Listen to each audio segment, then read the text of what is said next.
Equally interesting, this constitution it states in 3 parts that the Thai government must use the king's sufficiency economy, and it must use neoliberalism.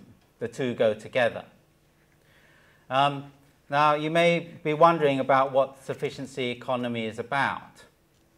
It's actually a crime to question the king's sufficiency economy, because that would be deemed insulting the monarchy. But that's what I'm going to do now. The sufficiency economy states that people need to know their place. If you're rich, you can spend a lot. And if you're poor, you have to tailor your spending to your poverty so you don't get into debt. Well, you don't have to have a very large brain to come up with that kind of reactionary statement. The sufficiency economy is supposed to be a way out of an economic crisis. It's supposed to be a way to stop the poor going into debt. What they're really saying is the poor shouldn't spend money, then they wouldn't go into debt. They must be poor, they must starve, their children must lack books. The sufficiency economy is not an economic theory. It doesn't talk about the role of the state or the market or how to manage the economy. In effect, the sufficiency economy is an ideology. It's a right-wing reactionary ideology which says that the king can be sufficient in his multiple palaces and the fact that he owns large multinational corporations, and that the poor have to be sufficient in their poverty. The farmers in the fields have to be sufficient without a lack of proper investment. People working in factories have to be sufficient on the minimum wage. That's what it's about. And luckily, the people of Thailand are starting to understand that that is what it's about. They understand that the people that are telling them to be sufficient have never been sufficient themselves, or have always been sufficient, if you want to put it in another way. The king has a swimming pool for his dog. A lot of people in Thailand don't have access to swimming pools. Many people in Thailand don't have access to proper equipped schools. That's the kind of thing that the sufficiency economy is about. Instead of a sufficiency economy, we need a proper welfare state.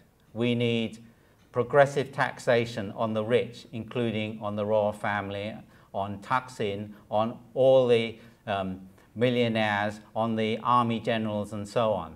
We need to build a welfare state where Thai people become citizens. At the moment, Thai society is one where people are regarded as serfs, as servants of the king, as servants of the elite. Now, I'm coming back to the military coup in 2006.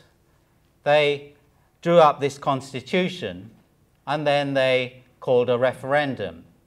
Now, it was illegal to campaign against this referendum. People were actually arrested for campaigning against the referendum, while the press were full of pictures and articles and advertisements urging people to vote for the constitution. In many provinces, the voting took place under martial law. Now, what helped all this situation, what helped the military to stage a coup, was the actions of the PAD, the misnamed People's Alliance for Democracy, the people that want to build a new order in Thailand, where the poor are disenfranchised from the vote, or that their votes count for much less than the votes of the middle class. Now here you see Sontit Limthongkul in the blue shirt, hobnobbing with one of the leaders of the coup. Sontit Limthongkul is one of the leaders of the PAD. This was their celebration party the new year after the coup. As soon as the coup took place, the soldiers wearing royal ribbons would try to stop and search coaches coming into Bangkok to make sure that people didn't join demonstrations. They stopped people turning up to the Thai Social Forum that we organised 2 months after the coup. And this was the mass campaign to get people to vote for the military constitution. It only passed by a tiny majority, which shows that really people were very unhappy with the constitution, but perhaps they wanted to see elections. And when there were elections, Thaksin's party won again. But it had to change its name because the courts had been used as a political tool to dissolve Thai Rak Thai, so it had to change its name to Palang Prachachon. And the courts have been used a second time to dissolve Palang Prachachon and turn it into Pheu Thai. Each time the Thai population have voted by overwhelming numbers for the political party originally headed by Thaksin, each time the military and the courts and the people who stand to lose by Thailand modernizing have destroyed the governing party.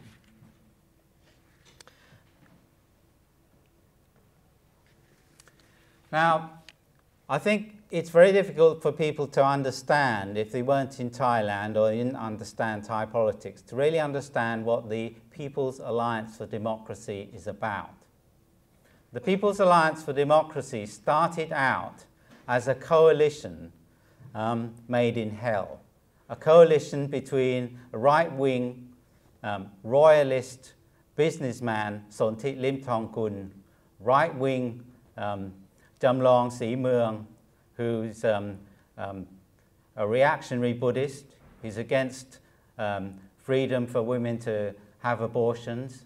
He's against religious freedom for other people. And this was a coalition between these two people and some leaders of the old social movements.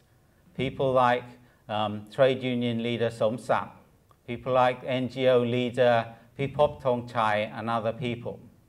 But after the coup d'etat took place, this movement, which initially started out as an anti-Thaksin movement, which only talked about Thaksin's corruption, never really talked about human rights abuses, never really talked about making Thailand truly democratic, became more and more like a fascist movement.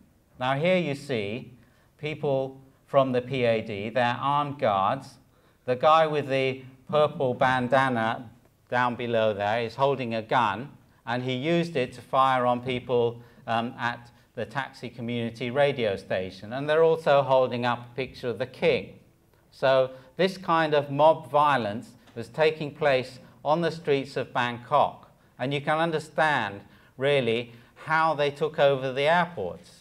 Because the airports are controlled by the army, and the army allowed these people to take over the airports. They allowed these people to take over Government House, which they wrecked. They stole guns from Government House. They nearly started a war with Cambodia. Now, when I was 7 years old, at school in Thailand, there was a dispute between Thailand and Cambodia over a Cambodian temple built at the time of Angkor Wat on a hill on the border between Thailand and Cambodia. And the World Court decided, quite rightly, that it belonged to Cambodia. And you would think that that would have been the end of the issue.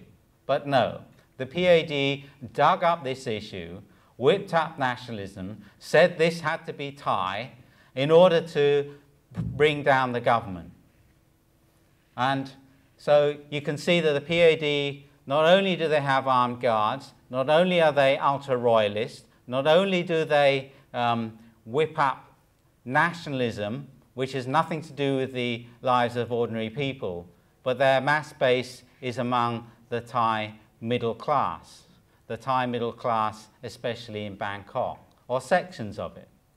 It doesn't represent the majority of the Thai electorate, 16 million of whom voted for Thai Rak Thai. And I have to say to you that I wasn't one of the 16 million who voted for Thai Rak Thai. I have never voted for Thai Rak Thai.